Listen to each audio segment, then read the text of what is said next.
Okay, just checking things. I think we're live. Let me see if I've got audio. Yeah, yep. It looks like good audio, or at least somebody can tell me that if that's coming across good.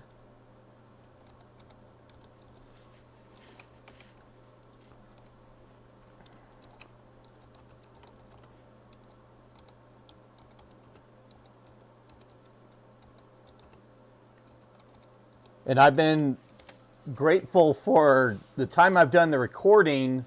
I haven't seen in the last week and a half, the wireless mic seems like it's behaving pretty good, to where it's not doing any robot voice or anything like that. I did see that initially when I had bought it, but okay, good to hear. Thank you, Phil.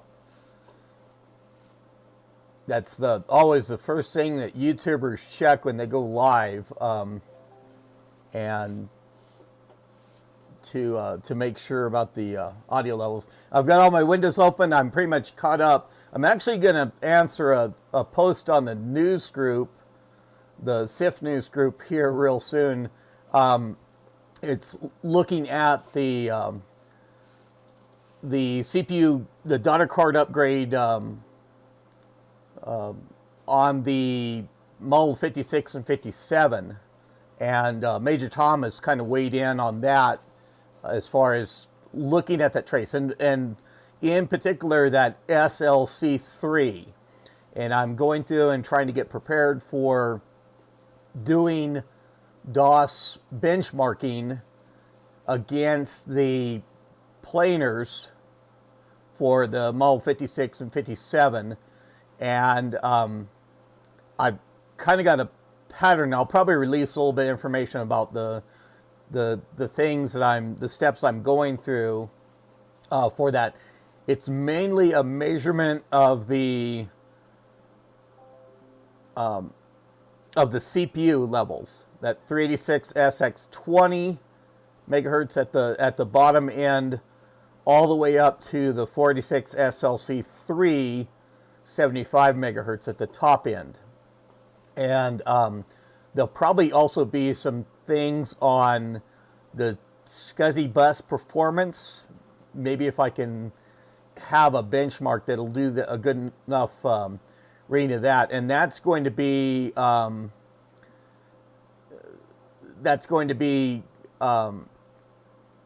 looking at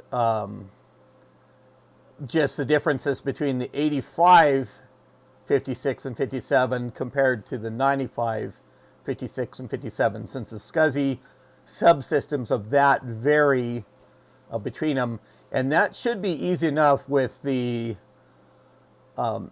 because the systems have a SCSI hard drive for one, so the benchmark is running from that and able to do to test performance. But again, this weekend, beyond those many other things I'm looking at, I don't really have necessarily a topic for this live stream. I'd like to go through and brand it, with the December stuff or something like that. I do have the 7588 whining away behind me, the fan running, of course. I don't have in fact, it might be good to go through and to get, and I've got the tweener system there. Also, it is off to the left there, and I've got the zip drive out of view connected to it. SCSI, actually have it through a SCSI switch box, just to go through and be a conventional SCSI connection. And it's even networked with the same I did for going on the web interface of that Ethernet switch, the 8275 yesterday. And I may go through and work with the host file on that system. Probably the the AS400. I'm going to go through, and the TCP IP is not running correctly on it. I want to go through, and I'll actually probably change the networking a little bit on that, just to get it on a subnet that I can work with a little bit better, and maybe even go through and provide that uplink for it. And of course, there's not really any risk otherwise of that being exposed on my internet connection. I'm going through a good firewall and things like that. People aren't probing to make sure that AS400's on your network or anything like that, or they're not able to do that with my network. So, just good morning to everybody. Thanks for tuning in. And the same thing, I picked up breakfast. Haven't had a chance to go through and eat it since I was going through and arranging things. I hope everybody's doing good this morning. And just looking at, if you want to, you're perfectly fine doing a lurking mode. But if you want to pop up in the chat window and say something or ask questions or anything like that, ask those away. I'm just going through and kind of catching up still with some of the things of this morning. And I got my Facebook up, and it is telling me there's new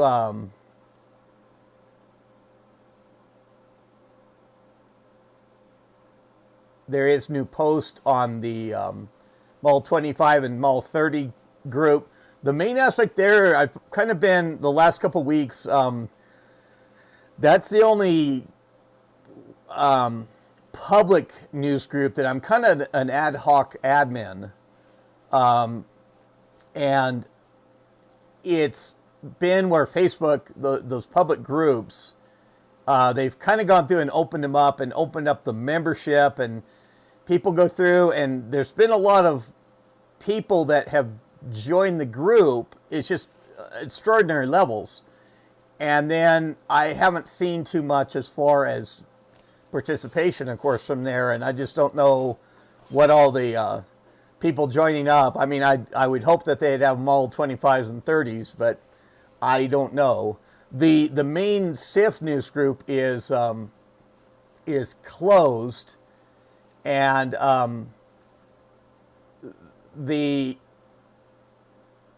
in fact, that'll work out good for me. I just kind of did I want to post some of the links for that as well in the chat. So, and I'm going to get to Phil's responses in a moment. I appreciate actually seeing stuff up in the chat window and talking about things. That's the link to the that I just posted, is the link to the Mall 25 and 30 group. I'm going to go through and get over to the main, which you can join now without even necessarily answering questions, or I see a minimal amount of prompts from people when they go through and join to that group. But I want to get out some of the locations in case people aren't aware of them for the for these groups that we have on Facebook. And I understand people don't do a whole bunch of Facebook. Let me get the I want to go through for the SIF news group too. And I'm currently on that. I'm about ready to do a post. And before that, I'll get to Phil's dialogue here. And so Phil is writing in chat, at 42, I'm not quite old enough to have worked much, any in parentheses, of the stuff or this stuff. I did have a 286 as a youngest child and remember writing PIFs to play my favorite DOS games on Windows 3.1, and that's fine. I didn't even have much exposure to the so-called x86 or the IBM PC line as it came out. Even the PS2s, when they came out in 1987, and gained into the late 80s and early 90s. I was a little bit involved in some other stuff, active duty Navy at that point, doing a lot of deployments. So not really seeing what was going on in the computer world back in the U.S. And I did separate from service very early in the 90s. Came home. My dad had a business. He was a Xerox dealer, and going through and working initially with a 286 system that they had set up for getting into dialing in, dial-up modem, of course, into the Xerox system. And somehow I went through the Xerox program on Windows 3.1, just a horrible bloatware thing. And I mean, nice concept. We had I think it was even a so-called T-book format where you actually had tabs on either side and you could go through and leaf through pages as it was displayed on the screen, but just took so many resources. I pumped up the RAM memory to 4 megabyte, and that in dip memory, that was a challenge, and was able to get the system working pretty good. And then in the end, we just determined that we needed a better system, and I went down to El Paso, Texas, went to Computer City, and they did have an IBM Model 57. I don't even know, it may have been the multimedia or the Ultimedia model, but I just noticed it was with the, and I don't even think it included the display, was about $3,000, and out on the table and everything else, and nice fancy retail setup showing off the system. And I ultimately went over to a strip mall, had Fly By Night, that's when the Clone Wars were started, and found a 46 system, just a clone, kludged together clone, 46 DX33, and I ended up buying that for a little bit more than $1,000. I think we reused like the display and the things like that we had from the 286, but just going through and getting them, my dad's business started. In this little thing, I didn't mean to kind of go down this path. I'll get back to Phil's talk in a moment. That we had a short little secretary that she complained that the system wasn't running fast. Seemed like it was slow for her. And I went through and sat down with the system, adjusted things. I wasn't able to see what was slowing the system down. It worked fine for me. And so I asked her to sit down. And the first thing that she did when she sat down is she went through and she pushed the turbo button to turn off the turbo LED light on the case, because that would shine in her eyes. And then she'd go through and try and use the computer, and she was downclocking the motherboard on the system and making it behave slow by that switch. And hey, Major Tom, nice to see you here. And so I ended up putting a piece of tape over that LED and just locking it into where it wouldn't, the turbo button wouldn't have any effect from there, to have it run at full speed. But that's kind of my little humorous story of back in the day of how those turbo buttons could go through and really have an effect on the system sometimes to go through and slow them down. So continuing on with what Phil says, my professional career began with pulling out old token ring networks and replacing them with 10 base T Ethernet in the late 90s. So it's been a blast watching you work with the token ring gear. And I'm going to work more with the token ring gear as well. There's a lot of avenues that we're going to get looking at, even especially a bridge between token ring and Ethernet. I think there's got to be a solution that can be done in the modern day where we need to go through and get that bridging between the super bright, and then I look like Stargate right now with my wireless mic, where I've got this blue glow. It's not big enough. I need a glow more down here for Iron Man or something. But I've got, at least you guys get an indication of whether my mic has enough of a battery charge, and I've got the little dongle that plugs in the USB. At least I get a level there. I can look up and see in my OBS that I have audio level. But there's been a lot of cases, and what I even did was I take that that Brother labeling tape, and I have a labeler, and I go through and actually put icons on a strip.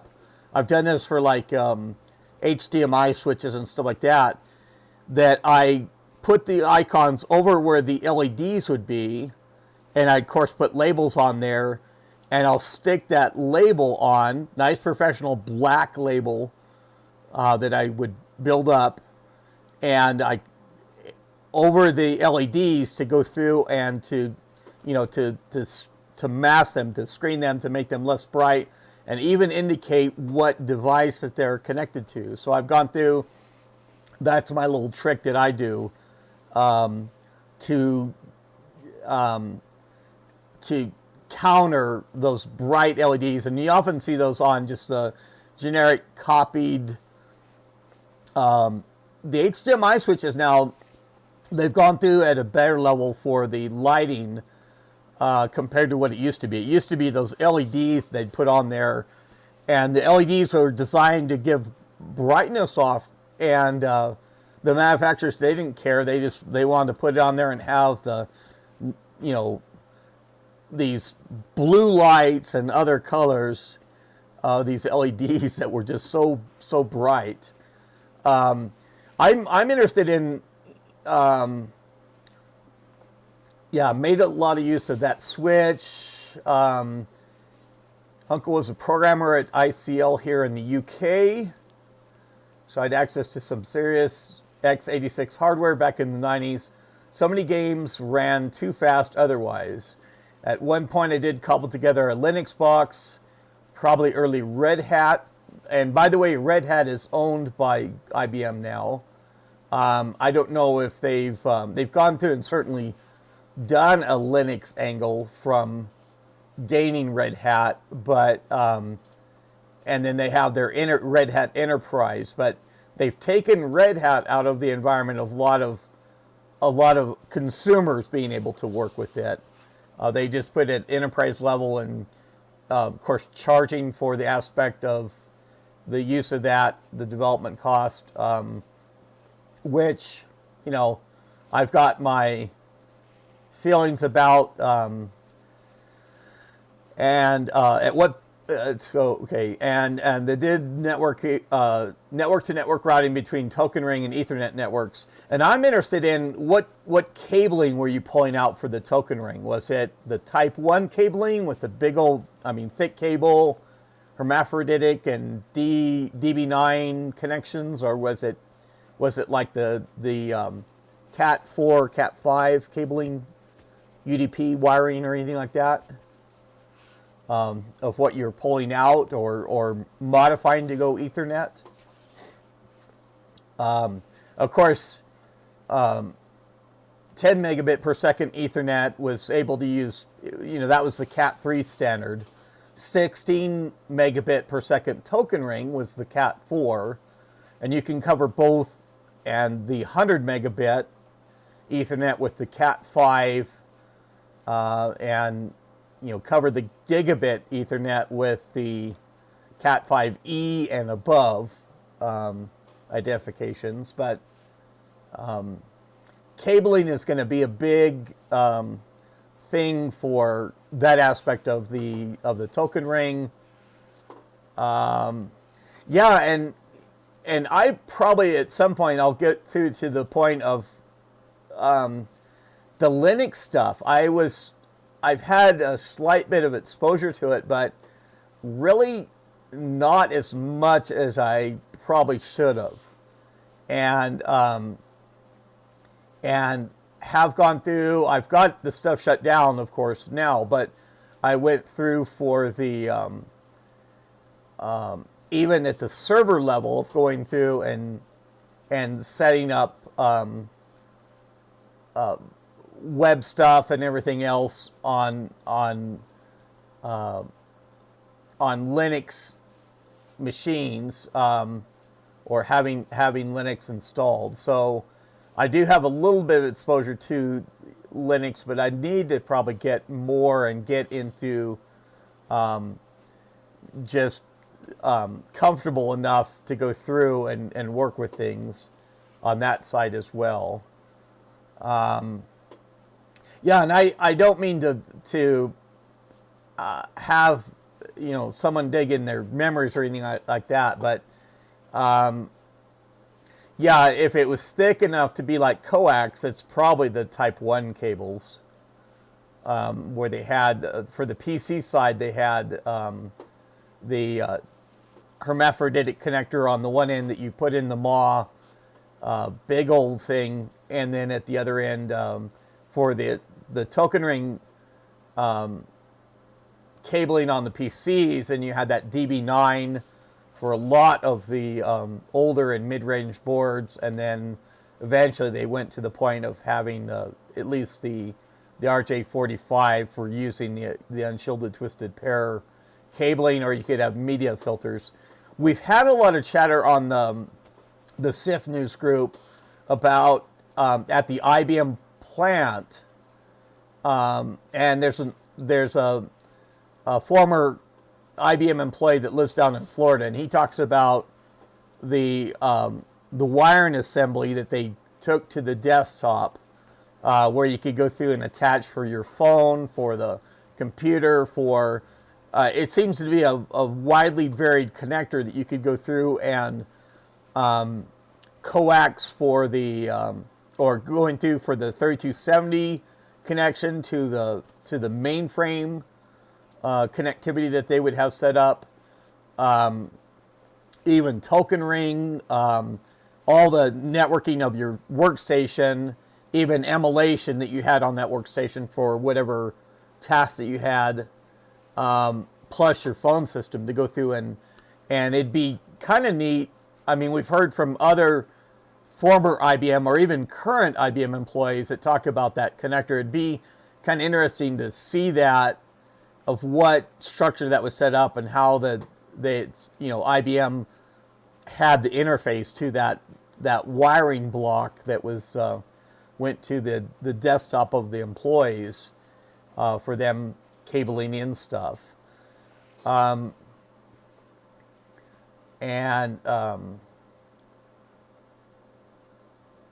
Well, but you use that to move on to other things and get a foothold into the IT world, and that's great for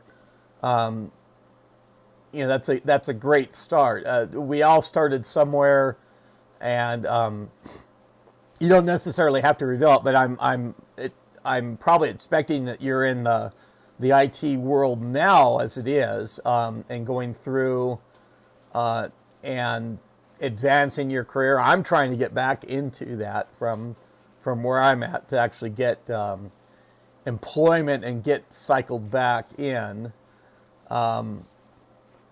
and it's a little bit rough for the community that I'm in, but that's beyond the point. So we've got Major Tom here as well. And I'm going through, and I was going to answer about the 46 SLC3, and in particular on that daughter card CPU. I want to go through and get probing away. And of course, I say a lot of that. I commit myself to going through and saying that I'd like to do things, and I need to get more motivated and get kicked into doing it. But I'd like to get even the pinout of that daughter card CPU connector that was used on the MUL 56 and 57. It's even interesting enough that that's on the PS2 MUL E, 9533 motherboard. In the small case, they have that daughter card CPU connector, and of course, the CPU on the planar for the 9533 is the 46 SLC2 as it is, but there's just no room to go through there and do any kind of CPU upgrade. And of course, the 9533 planar has a lot of unpopulated areas for the IBM SCSI that could have gone in place. It does have that XGA2 being at the, an ISA interface on that system, but probably runs well enough in this case. But that would have been a really interesting system with the addition of the IBM SCSI, and I think that CPU upgrade socket was for when it went into the 9535 and the 9540, those the 9500 series of the 35SX and 40SX systems, where you had a bigger case and had space. But it's a pity because I've heard of those systems being out there, but never really fully released. It looks like they were used in the IBM world internally, but not, released out there on the market, just with IBM. A lot of time did not want an ISA system that eclipsed their microchannel systems that had higher placement. And IBM looked at a lot of those ISA systems as just rudimentary DOS machines for one, or the fact that they thought you'd put an emulation board in there for connecting up to the IBM mainframe and mini computer sides, and really didn't think ISA much other than that, it seemed. They didn't want an ISA system that had a little bit more CPU power. And the 46 SLC3, I mean, that's going to be an interesting system. It's an interesting CPU going through and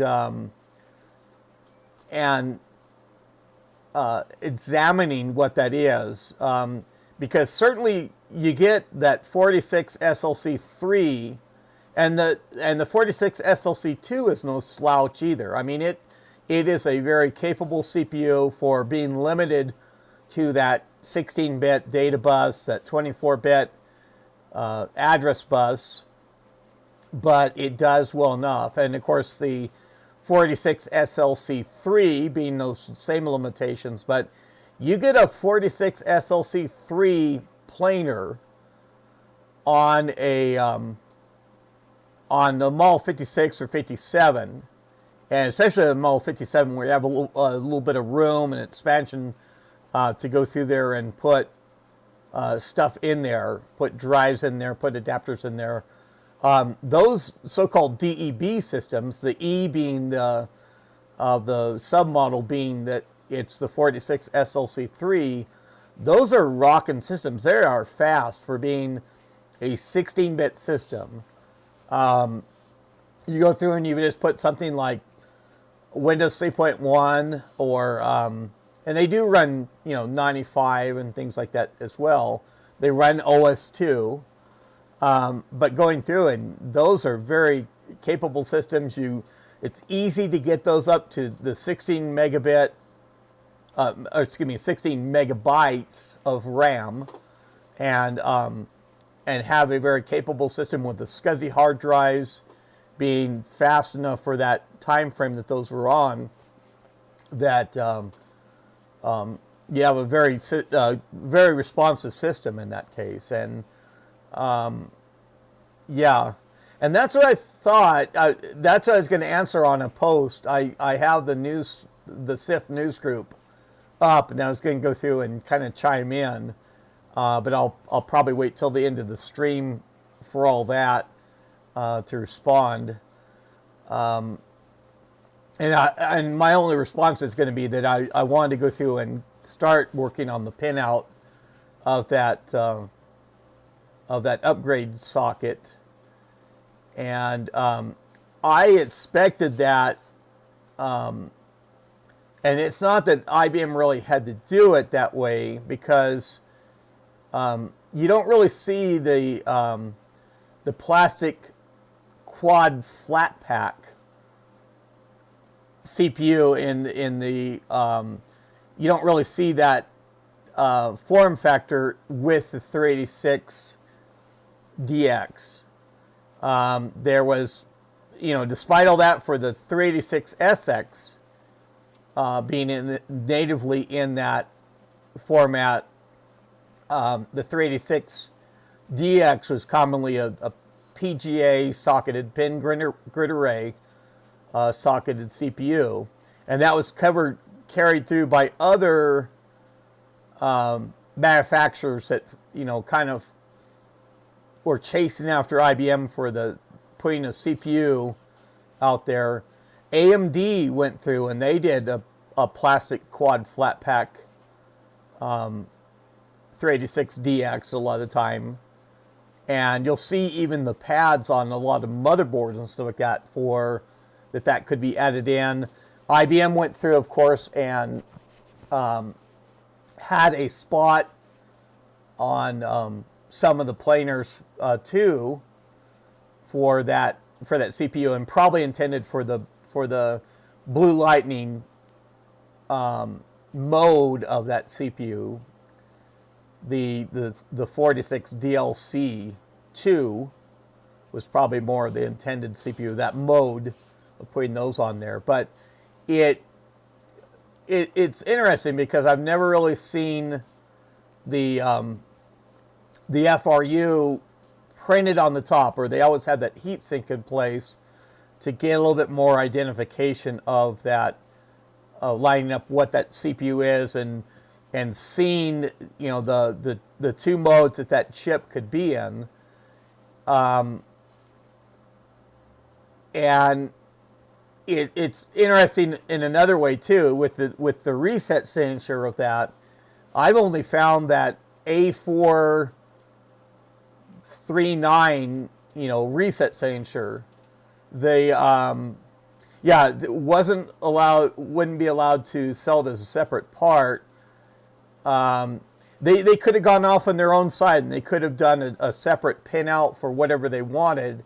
But I think they were trying to follow a little bit of convention of the 386 DX, when it was in that form factor, to kind of make it roughly pin compatible. And I even have to look at, and that'll get to the point with the benchmarking of the CPUs on the 56, 57 planers. IBM went through and they put that 386 SLC CPU in place of the SX, of the 386 SX CPU. And a lot of time I see little bodge wires around. I may even have one at hand here. I've got my bag of those parts, but it seems like they had to go through and do little bodge wire variations when they put the 386 SLC on the planer. And I don't know if that was just kind of in the place of where jumpers would normally be effectively. But it's the same planer between the 386SX and the 386 SLC. And just that modification. So let me grab, and I have this big tube here still. I actually just need to pull this to separate this out from. This is the VRAM actually for that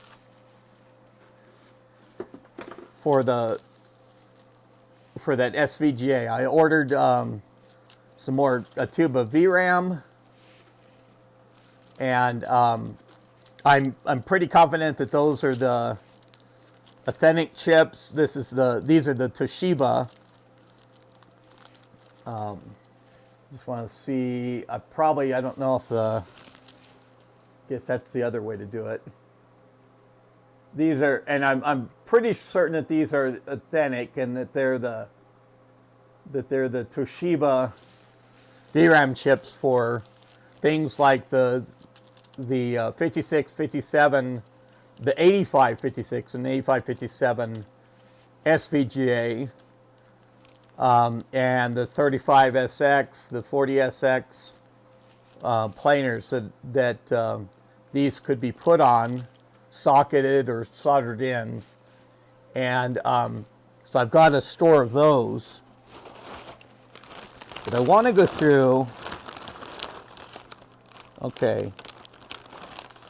So, and these planers, I meant to go through and work with them a little bit, because I have the configuration I have of them right now is I have, at least I've got the anti-static wrap and everything. I've got the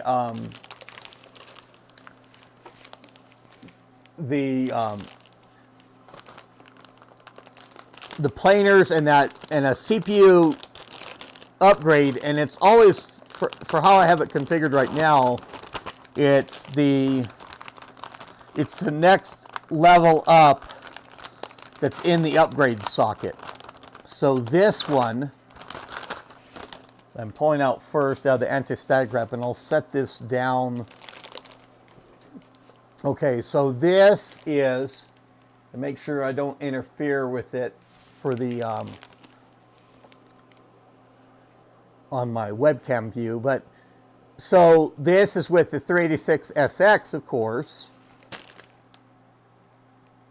there, and it's got the 386 SLC CPU upgrade there, and these bodge wires and everything else. I'm not talking about them. I'm talking about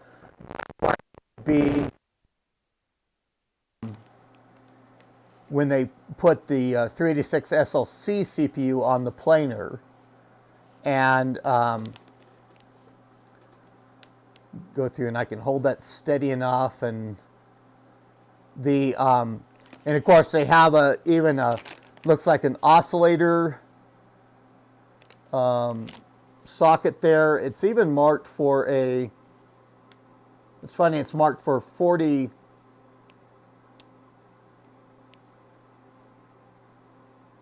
I'm taking that as a 40 megahertz spot maybe, and that, you know, the base planer is running at 20 megahertz, and you know, that's an aspect to look at. I guess it's marked as a spare for the. And I always wondered why IBM didn't go through and just make these, you know, step up the parts a little bit and make it 25 megahertz as a clock on the planer, so they didn't, you know, downgrade these CPU daughter cards. And that big, you know, gold flat heat sink that's on that unit. Hopefully there's not too much delay between the camcorder input and too much lag between the webcam view and the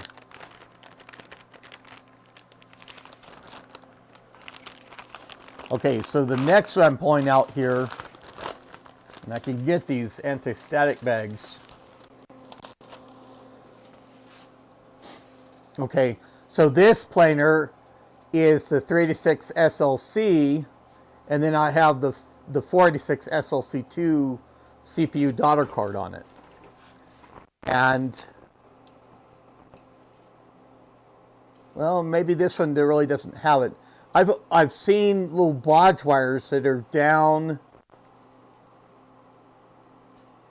and I have one planer that has it. Maybe this is a little bit more later of design that I was always seeing the bodge wires here at on the 386 SLC CPU, and of course they went through from the start. IBM and designed this planer. They put the mounts for the heatsink that they could go through and put, you know, have a heatsink attached on this planer. So they seem like when they went through and designed this, they did a very good layout of what they planned to have on these boards. But for the DOS, the benchmarking that I'm going to do, this, and you can see of course, you can see all the dust on my other system, but this one's a little dusty too, and I've got to go through and clean it more. I did try and clean it up a little bit, but this, for that benchmarking, this is going to be my base planer, because I'm going to go through and with the 386SX on the planer, go through and give a baseline measurement for this, and then I'll start working through the daughter card first, of course, with this daughter card.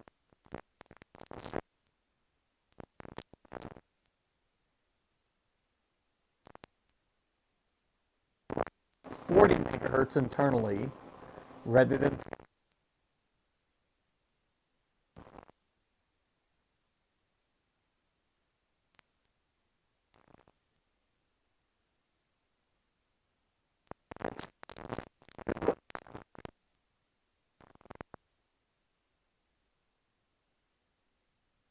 CPU. Then 46 SLC3 daughter card upgrade, and that will run at 60 megahertz internally. And then the 9500 series planers, testing those against the 8500 series. And as Major Tom has mentioned in the past, I've got to come up with a way to disable, you know, a command line utility, which will be easy enough for me to do, of going through and disabling the L1 cache on the CPUs, and that way I could do testing to see with cache on or cache off of what the performance changes are. The document that Louis Olin found, and I have that in an email thread, and that was between me and Tom and Louis. Louis found that information, and it was very informative there, and it gave even percentages that of how the CPUs and the planers roughly compared to each other. They talked about you know, a 46 SLC3 system was so many % better. Okay, so that'll work good. And I even have okay, and this is the next step.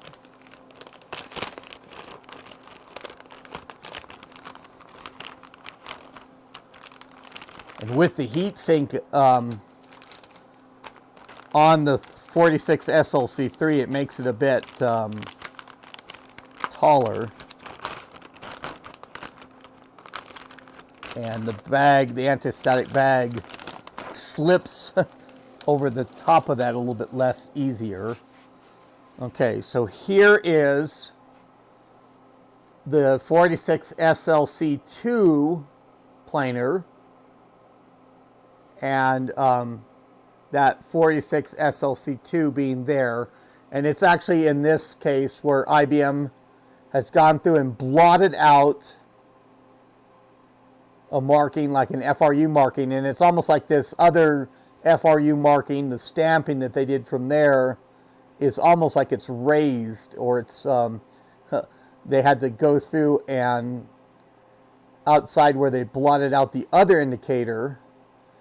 And for the 46 SLC2, you have the copyright information until 1985, and then IBM 1992 for the fact that this is from the 386SX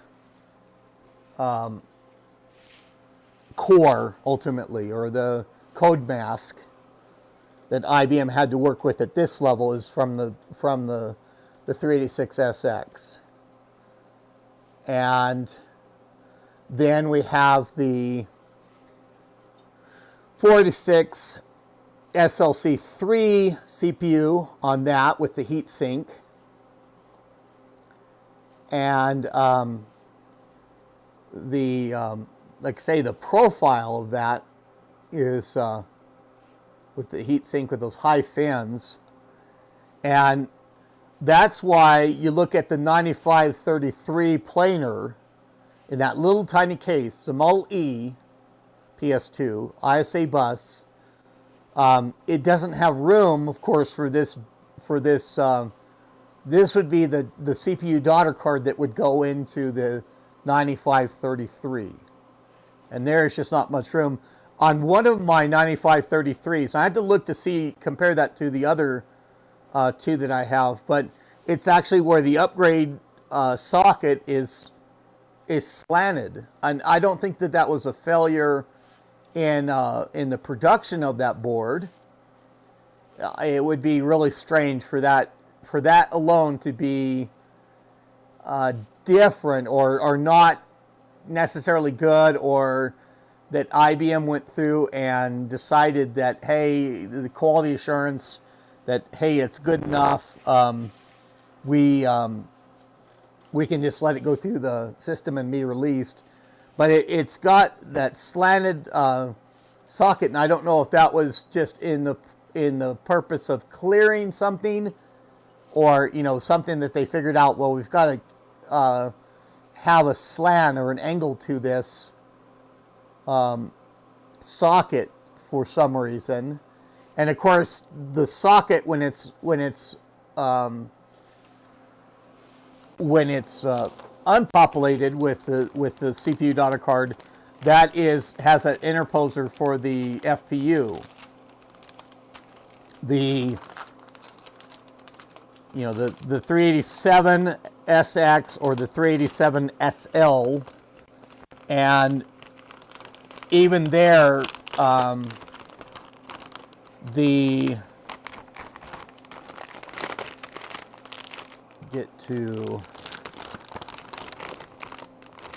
I've got some of those FPUs around too. And actually, you can pick up. Oh, I do have it in a socket here, and I'll have to even look at.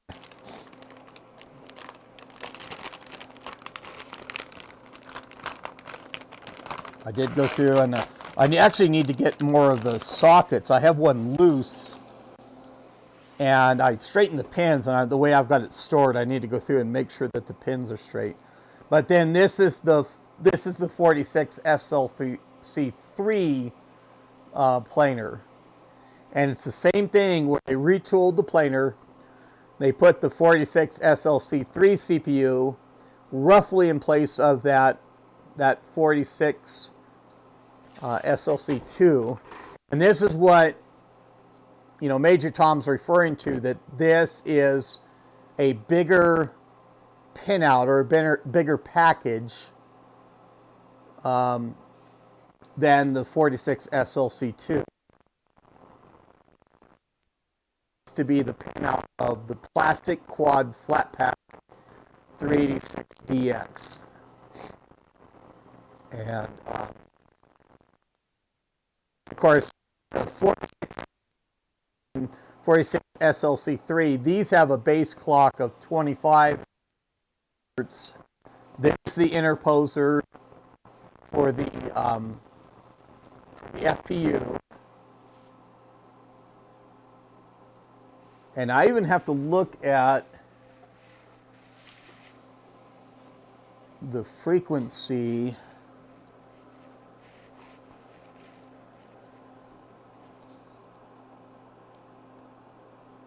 Okay, and this is marked as 25 megahertz. Kind of the print is not so good. But on that second line, it has 25 megahertz. Now, and you put this interposer, and probably for this, these are conventional. You can order those plastic leaded chip carrier sockets. I need to just get more of these sockets. And there's even some 286 motherboards, planers, that I'll end up repairing the socket, because you do a whole bunch of insertions of that onto these PLCC sockets, and you'll damage them. They're not designed for a whole bunch of insertions and extractions. And we're doing a little bit of correspondence right now of somebody that's troubleshooting and extract these CPUs. These with time can go through and the pins start bonding, electrically bonding or chemically bonding between the chip that's in there and the pins of the socket. And sometimes you have to go through and just kind of bump the chip around enough in the carrier to dislodge those bonding before you can pull it out.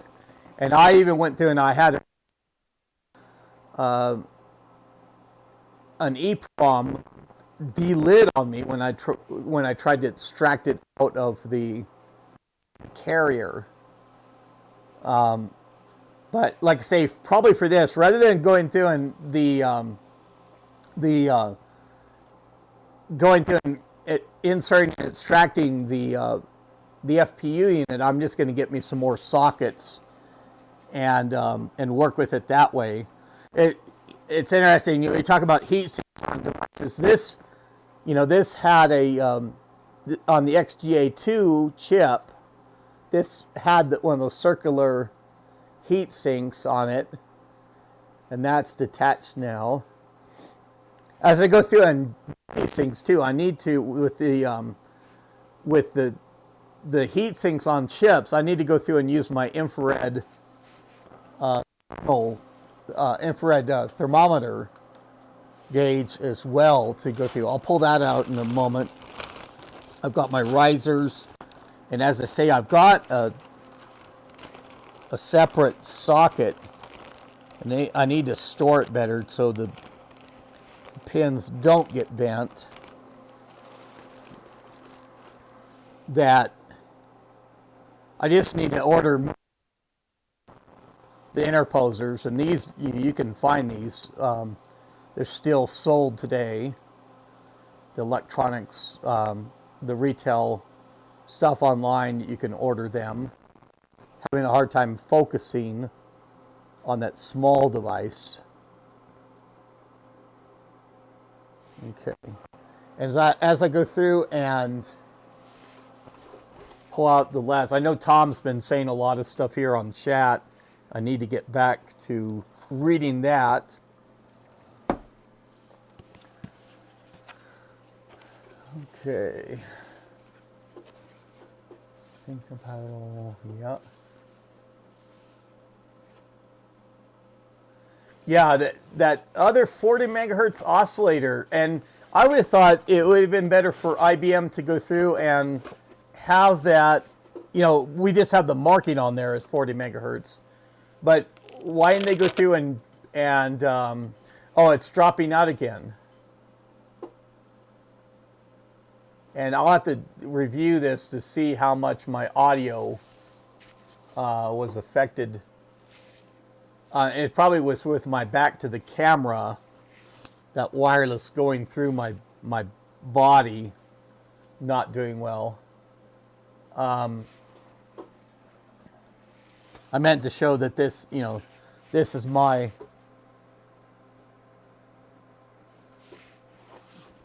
thermometer.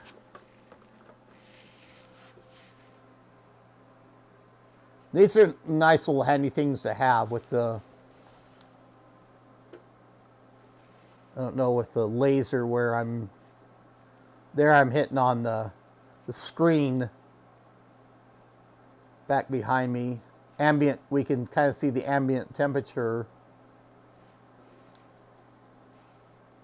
of the room being about 60 degrees Fahrenheit for a lot of the ambient temperature in the room. We're probably getting a little bit of hot air cycling that way. But yeah, I'll have to go through and in playback, I'll have to see what my audio comes to be. And I think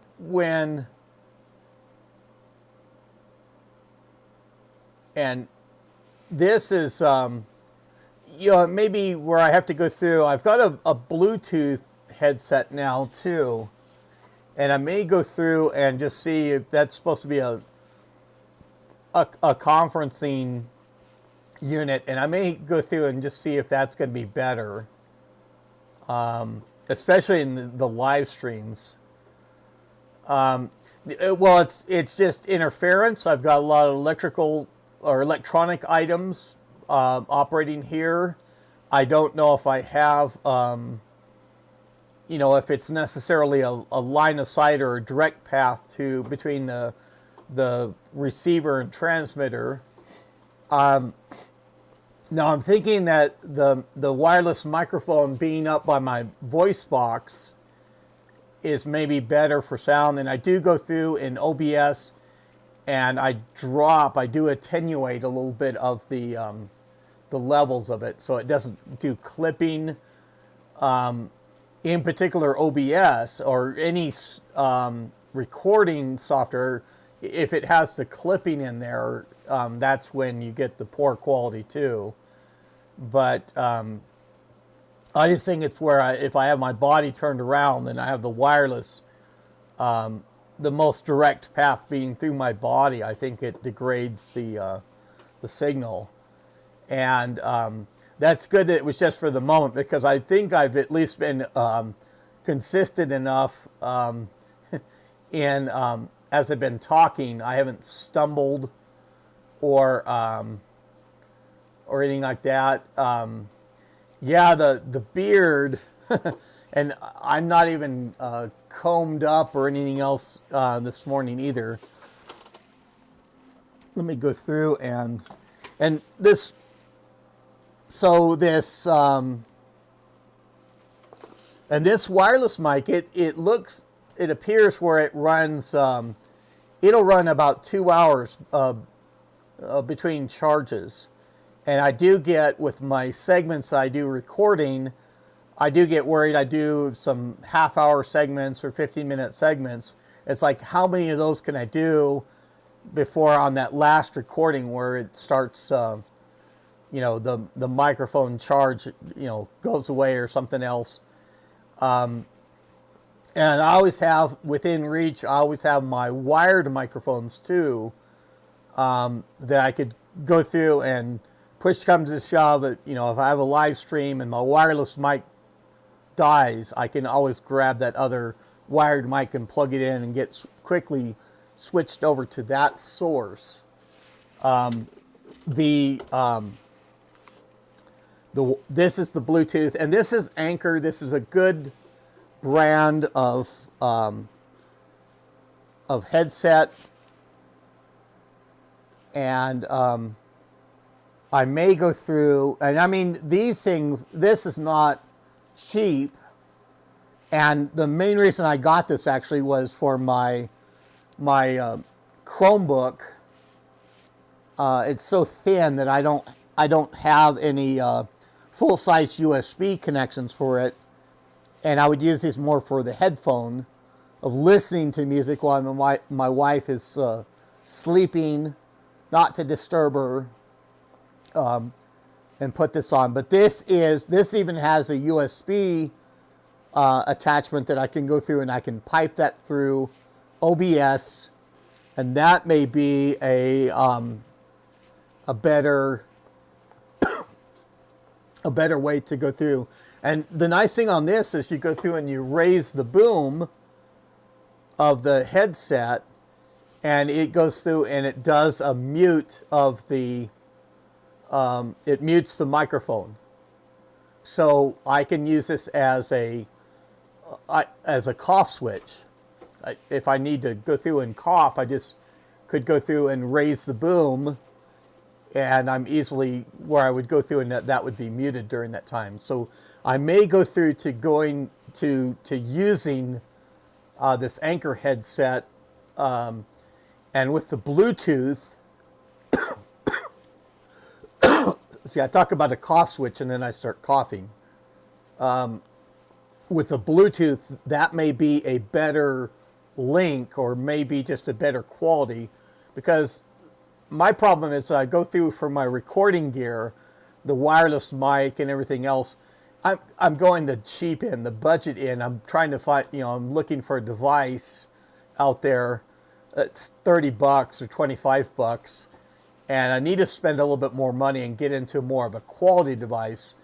This wireless mic was not as cheap. I think this was even getting close to $70 USD, $70, and it does appear to be a little bit higher quality.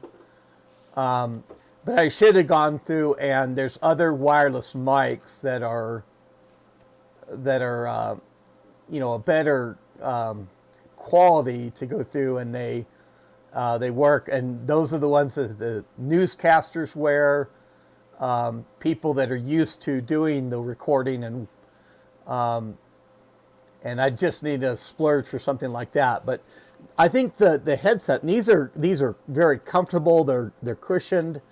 That I think with the with that, maybe next weekend for my live stream, since I go through and in the live stream I have the audio on, I still have my speaker switched on, that use that for being able to hear things as well. And in fact, that'd be less disruptive, because if I had notifications coming in on my computer and stuff like that, you'd be hearing the chimes from my speakers that are on.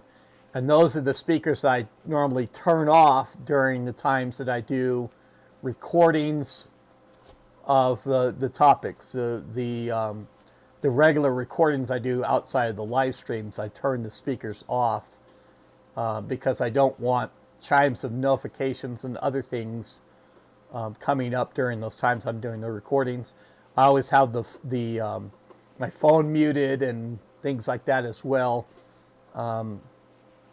Pull the batteries out of the cordless phone, so that's not, when it rings, it's not going through and disturbing my recording process. But maybe I can try these next weekend and try them in the interim over the week to use them a little bit more. I went through for some initial testing, and they look like they're going to be handy. I hope for the price, because these are about 170 USD, and Anker's a real good brand. I mean, I know that they have the quality in this, and I need to check the, their advertises 24-hour charge and things like that, or you can use these for those lengthy periods of time. I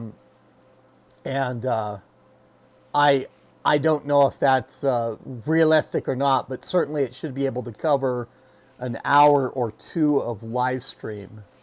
And then I think there's I paid the 170 USD because it also has this so-called cradle charger, and the cradle charger is like it was like $15 extra, and to me that's a little bit more enough of the value. You could do a direct USB-C charge to the headphones themselves, but having the wireless charger or the cradle, it's not a wireless charger. I mean, it has the contacts there for going into the headpiece, but having that cradle charger is going to it's a little bit more handy for me. And I've got to get to where I can set up have it plugged in for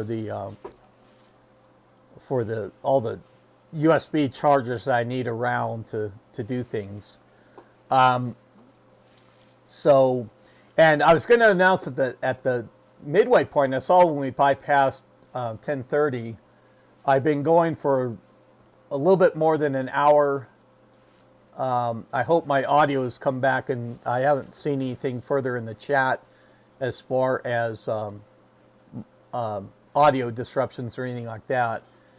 But I think this has been a good live stream. I didn't necessarily have a topic, but I was able to go through and do a little bit of show and tell for these planers.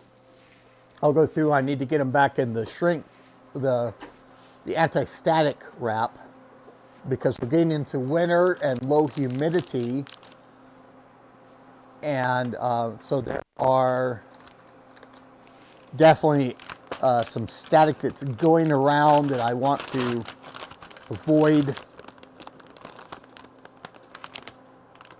having that. So we'll get these back, and I'll get these back in the bag, and can get them pulled out later on when I cleaning them up a little bit more. And I think I'm going to go just an open bench. We'll have a separate power supply, and that not in a case like I talked about some weeks ago for that segment, that video recording of going through and doing the benchmarking. But it'll be easy enough for me to come up with that.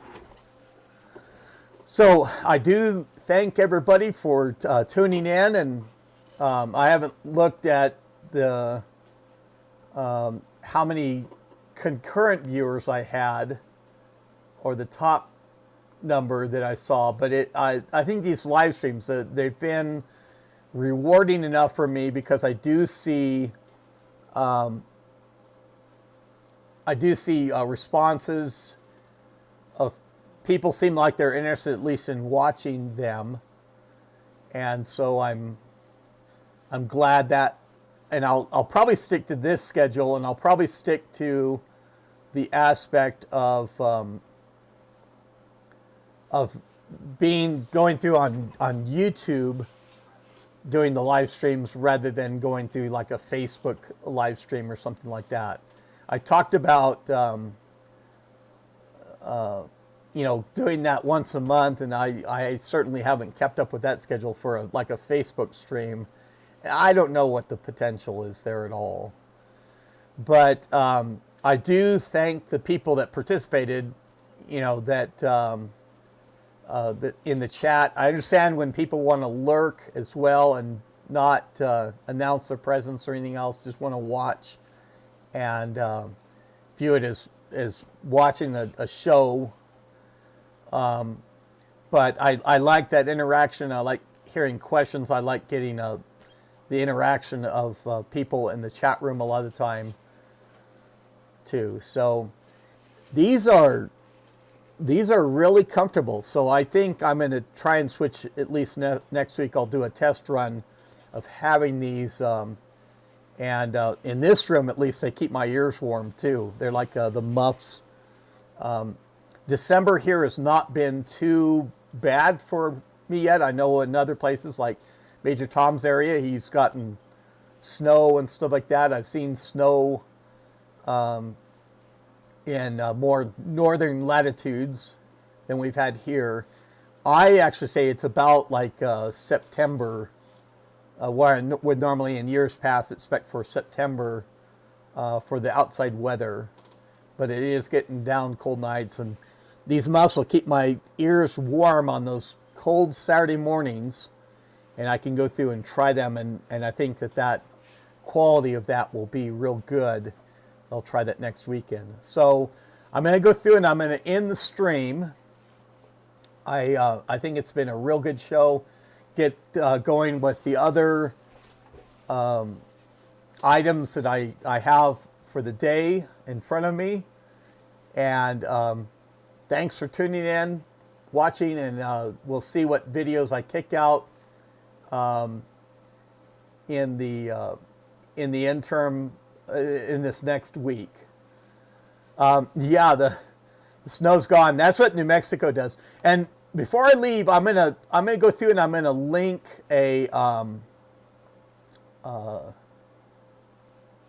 another channel, and she's just gone through and she's just done one video so far, but she's done,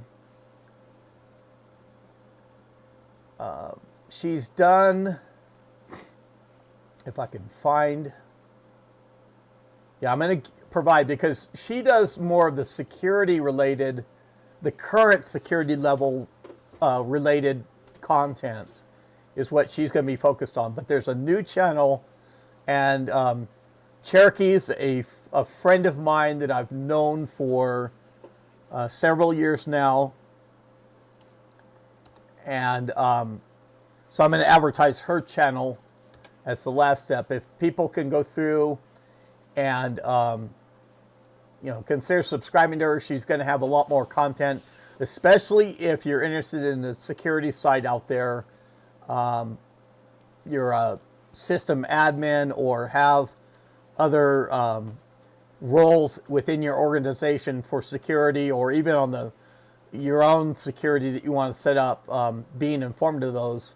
I think that she's going to be, she's going to go places with the channel. She's just looking for more subscribers and getting that started in YouTube. And she'll release more videos with time that consider subscribing to her and watching what videos that she's going to come out with. Yeah, she's a very smart woman, that she's used to the presentation. She's been a host. She's been in the teaching of IT, and it's a really good aspect of what I talk about is the women in tech. That that's a great segment of the. Sometimes it's a lot of time it's underserved of the women in tech, giving them recognition, because Cherokee is she's fabulous. She goes through and is